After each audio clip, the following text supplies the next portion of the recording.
Polda Aceh bersama tim gabungan berhasil menggagalkan penyelundupan narkotika jenis sabu dari perairan Laut Aceh Timur.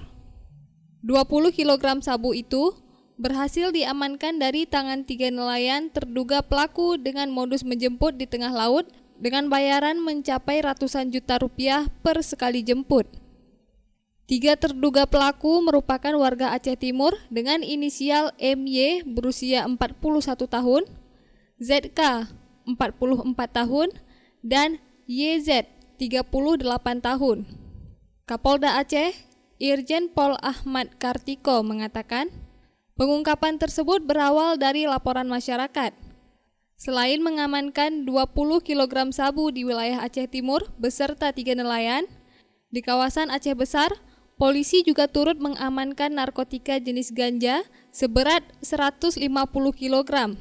Namun sayangnya, polisi tidak berhasil mengamankan pelaku.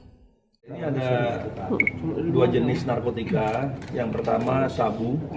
Sabu-sabu itu seberat 20 kg.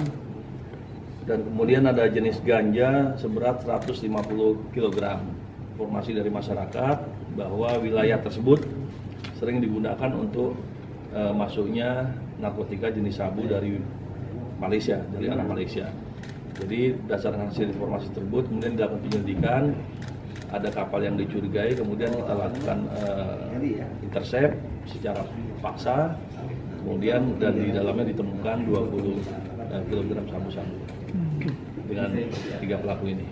Kalau ganja ini di wilayah Aceh Besar, kalau ini kan di wilayah IDI ya, Aceh Timur, di perairan IDI.